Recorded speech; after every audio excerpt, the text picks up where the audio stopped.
拒绝使用米格29，又没有合适的舰载机可用，印度海军揪着自己的头发，能把航母从坑里边救出来吗？各位网友，大家好，我是刘小飞。这两天呢，经常给我们意外惊喜的印度，又做出了一个让俄罗斯、美国、法国，还有印度自己，甚至是英国、意大利都不会太舒服的决定。印度宣布，未来几年之内就要从印度的航母上撤出全部的米格29K 战斗机。撤出以后呢，就打算用法国阵风或者是美国的 F-18大黄蜂。俄罗斯这边还正在宣传米格21改进型可以轻松碾压巴基斯坦的 F-16，突然间就挨了印度这么一个耳光，印度今天又辱俄了。而印度人之所以放弃米格29，其实理由呢算充分的。这些米格29K 在印度妥善率呢只有16%到39%，也就是说每10架战斗机里边，平均也就是3架能够在可用状态，其他的基本都是病休。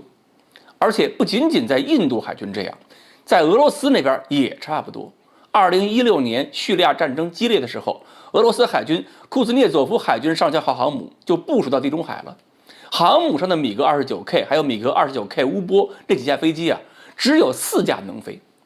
就有分析认为，米格29K 上舰本来就是临时将就的，那个机身强度用于舰载机可能就不够，所以每回在航母上狠狠的那么降落颠一下，那种冲击力都会给机体还有发动机造成结构性破坏。据说在印度，光是发动机就被颠坏了几十台，所以俄罗斯海军自己就不喜欢米格29K， 印度当然更受不了。最后结果，印度发现自己搞了这么多年航母，等于是造房子搞装修，最后娶回家一个娇小玲珑的病美人。那么忍受多年之后，决定就要把米格29K给修掉。客观说，如果比较可维护性，F-18和阵风肯定要比俄罗斯飞机更好。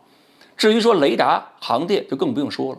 但是印度人面临一个新的问题要解决，就是印度航母的升降机尺寸太小，特别是那个维克拉玛蒂亚号航母的升降机啊，就是对照米格29K 折叠机翼后的尺寸设计的，而且那个位置呢，还不是在船舷外，是在船舷内，是在舰桥的下方，开口方方正正，大小正好。除非是重新设计拆甲板改机库，否则这个升降机根本就容不下阵风，容不下大黄蜂。至于说那个新的维克兰特号，它的升降机稍微好点，是舷外升降机，就是 F-18折叠好机翼，屁股向外趴好了，左右各有40厘米空间，勉勉强强能把飞机升下来，稍微歪一点就要受伤。但是印度阵风不行啊，阵风的机翼没法折叠，这升降机死活就上不了。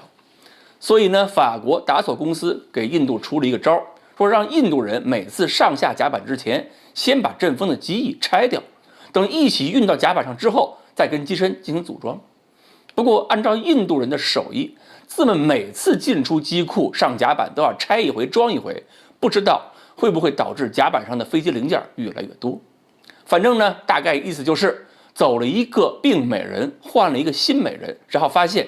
美人太大，床太小，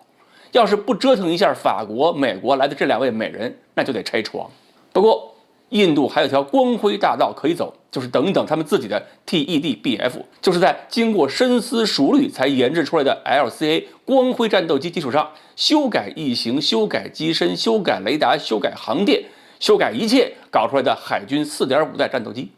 而引进阵风或者大黄蜂的目的，就是让他们给这种印度隐身战斗机当10年的临时替补，否则的话，印度海军就没有战斗机可用，印度航母要在水里白白泡10年再说。按照印度时间的规划， TEDBF 这个玩意儿呢，首飞也要10年以后。不过大家都知道啊，印度时间跟地球时间不是一回事儿，这个大家都很习惯了。所以阵风或者大黄蜂当替补的时间有可能会非常长。那么为了这些飞机，拆了航母甲板，重新设计、重新改造，似乎也值得，也有必要。不过对于印度海军来讲，拆航母、修航母、造航母要多少年，那就不好说了。恐怕要参与2艘航母设计的各个国家，包括意大利、包括英国，再好好的辛苦一趟。这也没法怪别人，谁让当初印度人拥有米格29的时候，眼里就只有米格29，就这么给自己挖了一个深深的小坑，若干年内怕是没法把自己的航母、没法把自己的海军从这个坑里边拔出来了。好，关于印度海军更换舰载机这个事儿，到底是谁把谁坑了？今天呢，我们就聊到这里，欢迎大家继续关注我们的栏目，我们下期再聊。